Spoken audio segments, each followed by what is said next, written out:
प्रतिनिधि बस के बोलिए सर। एवं रावण दहन का दृश्य को अपने ज्ञानेंद्रियों में समाहित करने के लिए उत्सुक तमाम जनतागण या एक अनुभूति का क्षेत्र है कि हम जिस सभ्यता और संस्कृति से पले बढ़े हैं वह जीवंत सभ्यता संस्कृति।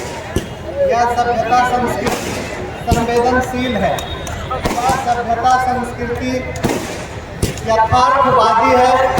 इसमें आदर्श से अधिक यथार्थ है और कई प्रकार की सीखें इसमें भरी पड़ी हैं। आज की जो महत्वपूर्ण सीख है उसका मूल मर्म इस बात में समाहित है कि व्यक्ति चाहे जितना भी बड़ा हो जाए लेकिन यदि उसमें छल, झूठ, दूसरों को अपमान करने की प्रवृत्ति, अहंकार और अपने अधीनस्थों के प्रति समव्यवहार का भाव नहीं रहा तो वह उसकी शक्तियाँ अस्थायी नहीं रहती हैं।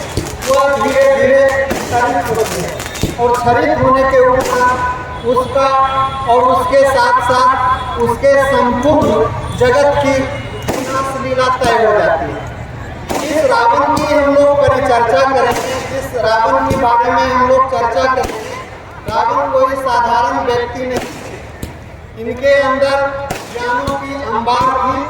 प्रारंभिक अवस्था में तपस्वी प्रवृत्ति के थे और अपने तप के बल पर इन्होंने ज्ञान और साहस, तप, तपस्या संपूर्ण जगत को अपने अंदर से समाहित करने का वरदान प्राप्त कर लिया।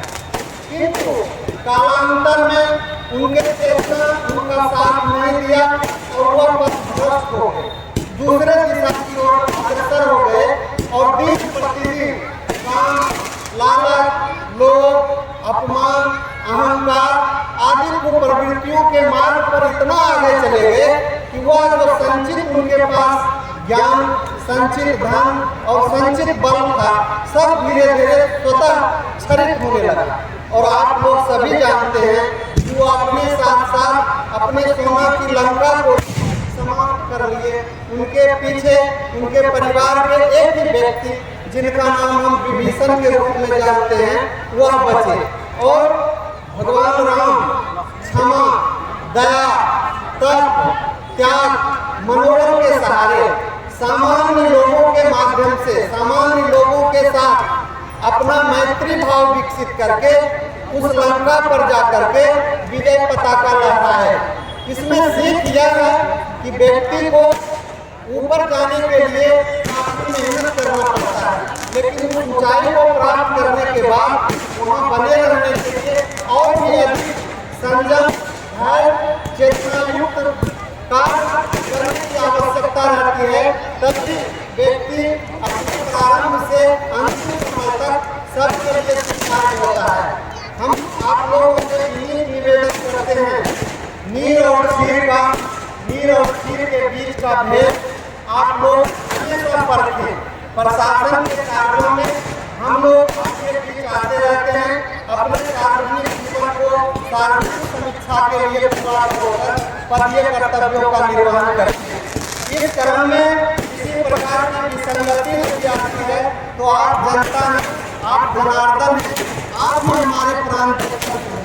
आप लोगों से मेरा आग्रह होगा कि आप हमारी कर्मियों की ओर बराबर नजर रखें और उस कमी से हमको अवगत कराते रहें ताकि अपने मानवीय जीवन का मैं निर्माण कर सकूं और अपनी सेवा का निरंतर सौभाग्य मुझे प्राप्त होता रहे। इन्हीं शब्दों के साथ मैं अपने वाणी को विराम देता हूँ तथा आग्रह करता हूँ कि अपने उच्चतम संस्कृति और सभ्यता के जो जीवन उदाहरण हैं उनसे रूबरू होते रहें और अपने हृदय को अध्ययन, अनुशीलन, चिंतन, मनन के सहारे हमेशा ऊर्ध्वाधर गति की ओर अग्रसर करते रहें ताकि हम अपनी सभ्यता संस्कृति के अमूल्य जो छटा है उस पर खिला सकें, इतना सकें। बहुत सौभाग्य की बात है आपका जन्म इस सोनपुर की धरती पर हुआ है जहाँ हरिहरनाथ बाबा के कर्तव्य होने से और अमूल्य